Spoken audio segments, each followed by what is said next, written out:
Chennai, Tamil Nadu within India is the economical successful part, together with Kerala. Bavaria is the most economically successful part in Germany. It has a strong cultural tradition, but it is a conservative tradition. The best culture is where we preserve the cultural tradition. We give it some new interpretation, that's of course very important, but it's basically doing this, the old culture that is there is already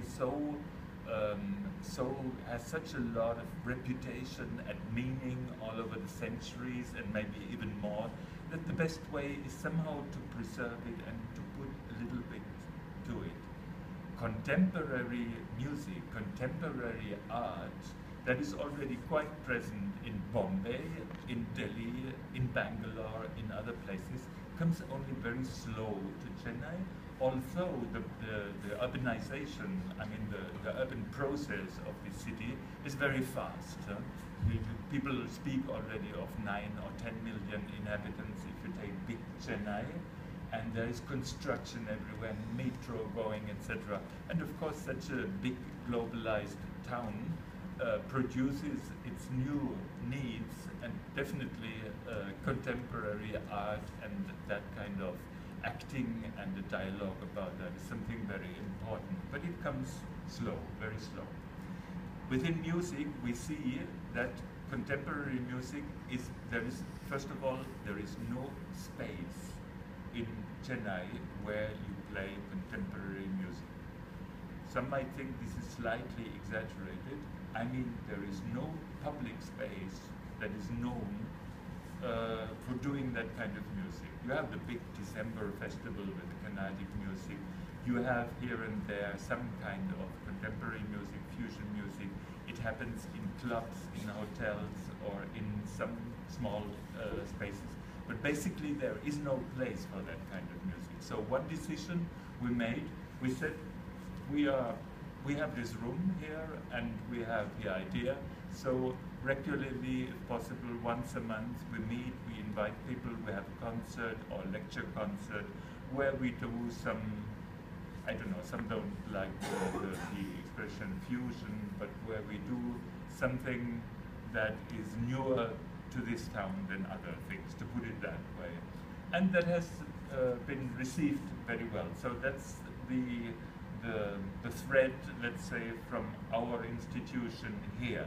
On the other hand, there are the Goethe-Institutes, the German Cultural Institute in South Asia, coming from Afghanistan and Iran to Bangladesh to Sri Lanka, Pakistan, India.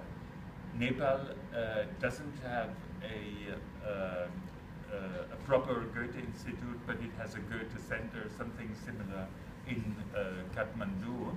And there is always this idea, where, in which field can we do something where the whole region can participate, and that of course makes also sense in a political way.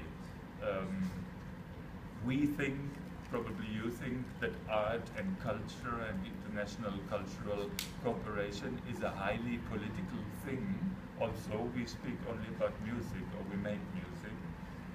So we try to invite people from all of these countries, and then it's not so easy that we see in this little effect that unfortunately our Pakistani friends are not here until now.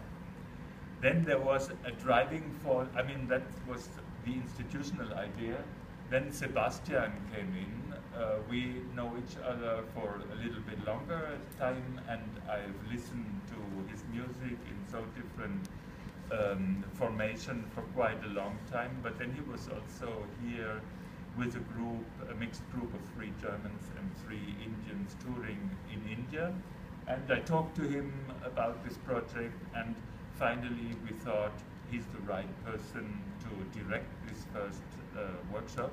So it's not a workshop. This first residency, the money for next year's residency is already reserved, so we hope that this will be becoming a stable and sustainable institution, and next time we have to cope with somehow better with this problem that Pakistan can't participate, and hope also maybe to have participation from the wonderful musicians there are in Iran and Afghanistan.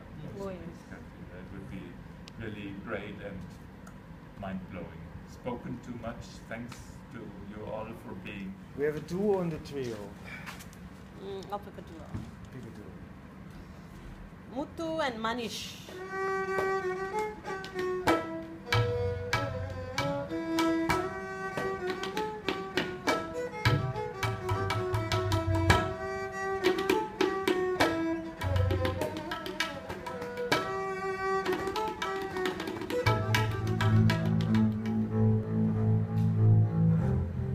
Call me a coward, you say it with a smile.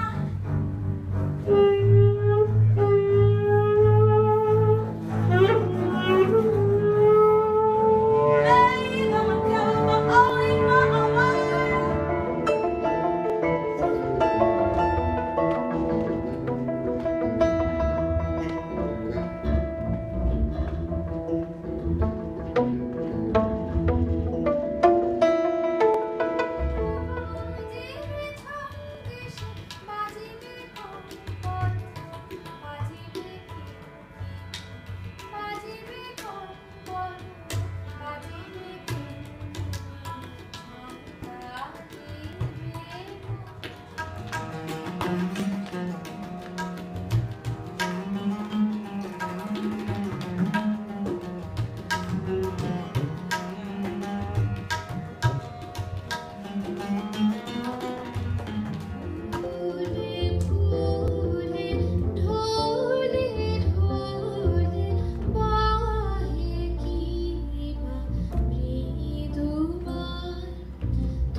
Chole